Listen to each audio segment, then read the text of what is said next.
Hi YouTube, welcome back to my channel. The new Tom Ford products are drifting into the counters here in the UK.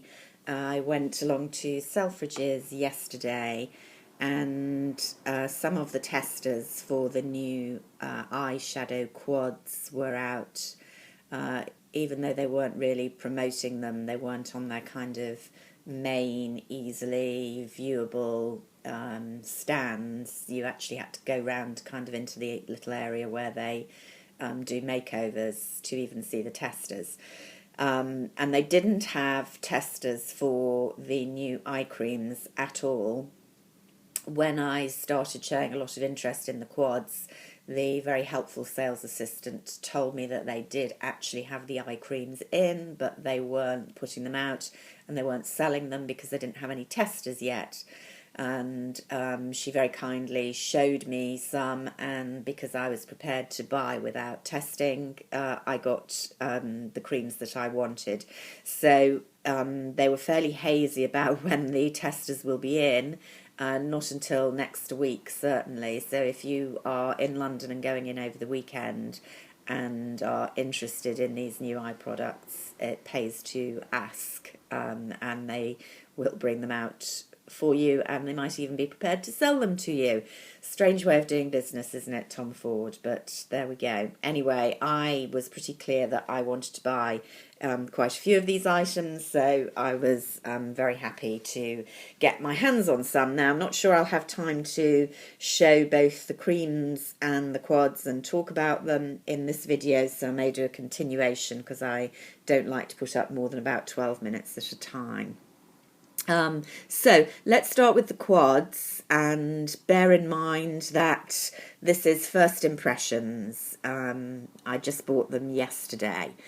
Now there are, I'm going to say 5 or 6 new quads. I bought 2, and the 2 that I bought are not the ones that are proving really popular in the States. There's a quad called Honeymoon.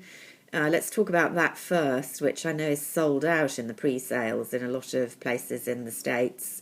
And the SA told me that, albeit they're only selling to people who bother to ask at the moment, that's the one that's going really strongly over here, along with Disco Dust. Now, I was always a bit dubious that I would get Honeymoon. I've put a photograph of the tester up on my Instagram if you're interested.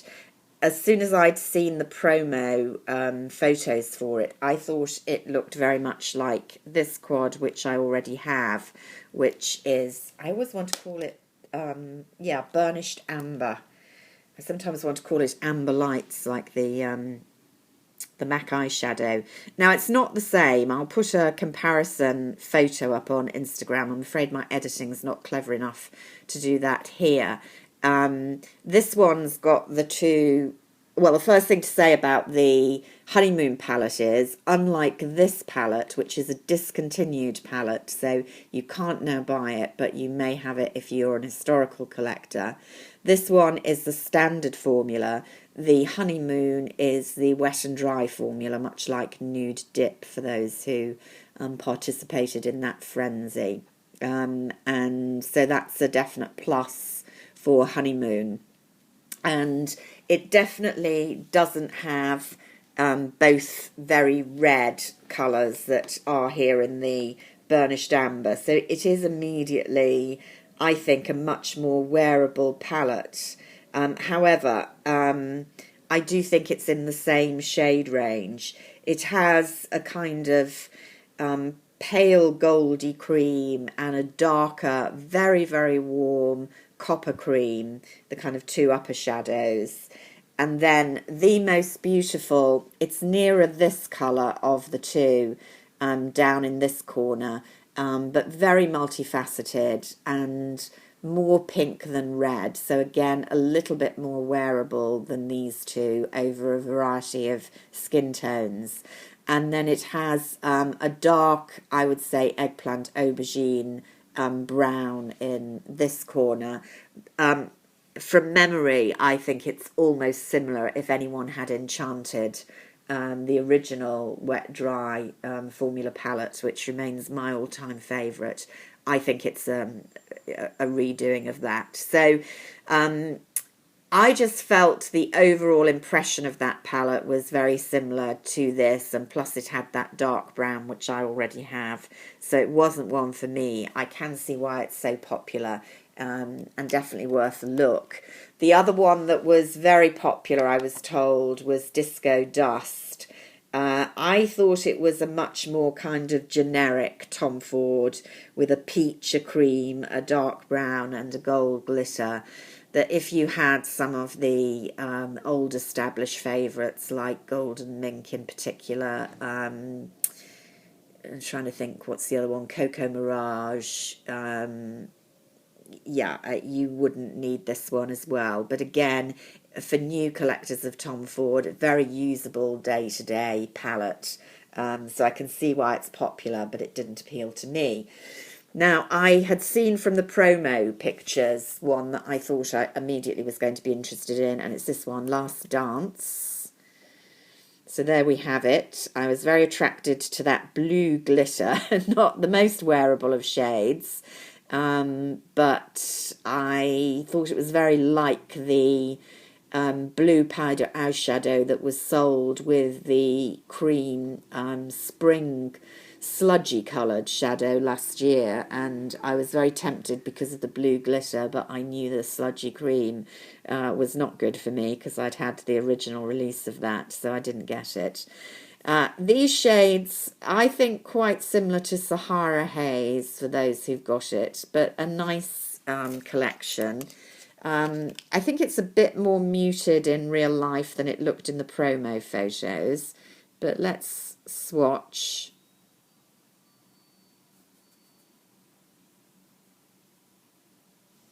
There we go. So a nice lustery, warm to medium toned, very light gold. A very nice light khaki, golden khaki, mid-toned taupe. I'm terrible about describing these colours. And then a very kind of more cool grey taupe, and then this very glittery blue. And they decently pigmented, as you can see, less so this one, but the others. And then the blue showing up very much more multifaceted. I haven't worn this on the eyes yet. I'm looking forward to trying it out. So I went for that one, and that one is Last Dance. These nuisance little brushes. There we go. And then I went for one that I was very surprised about. Oh dear. Didn't expect from the photographs that I'd seen to be interested in this one at all, and it's Lilac Dream. Much more cool-toned palette. A little reminiscent of Orchid Haze, but very, very pretty on for light-skinned, cool-toned ladies. Very, very wearable. A couple of the paler-skinned assistants were wearing this, which sold me. And when I swatched it, I could tell that this was one that was going to be more flattering for me. You can see that's not as pigmented as some of the Tom Fords. Very pretty, lustery rose pink. Beautiful, soft, creamy, very light taupe. Butter soft, lustery lavender. And then the glitters tend to be my least favourite. But it's a nice shiny silver.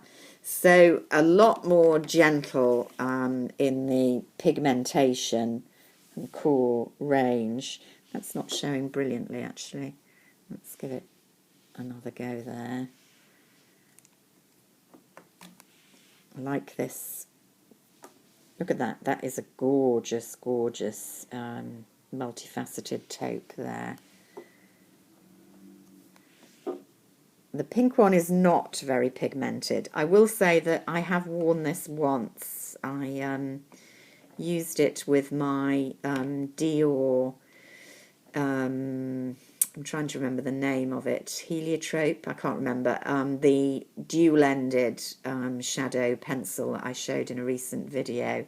And I put this look, I used all four actually, and really, really pretty look. There wasn't much fallout from the silver, although admittedly I probably applied it at about 4 o'clock in the evening and took my makeup off about 11 o'clock. So it had a good, 6 hours almost, and lasted very well.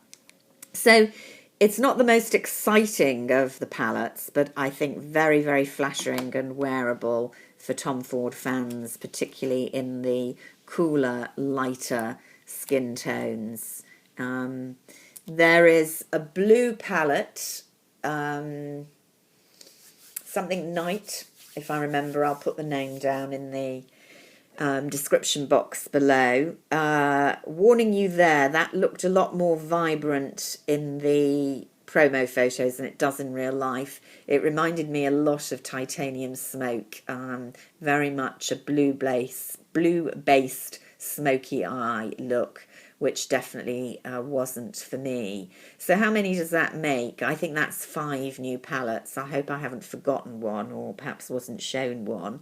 But they're all available at Selfridges at the moment, and when they've got better testers, I think they will be more prominently displayed. They're not online yet, or rather they're online as sold out, which simply means they haven't started selling them yet. They usually start the online sales a little while after they're selling in the main store. They've gone up, I think. They were £63 last year. They're £64 this year. So really, really expensive palettes. I would still say if you are new to Tom Ford and they're a lot of money and are wanting to splash out on one, gorgeous as these new shades are, including the fabulous Honeymoon, it is such a warm-toned palette. It is not going to suit everybody.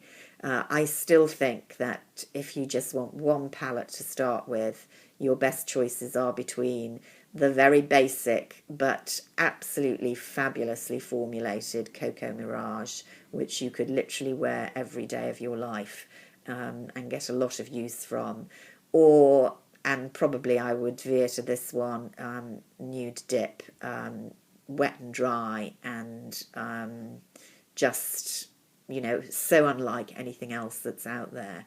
So I like the new range. Oh, I should say, apart from Honeymoon, I don't think any of these new palettes are the new formulation, i.e. wet and dry. That's the other thing in favour of Honeymoon.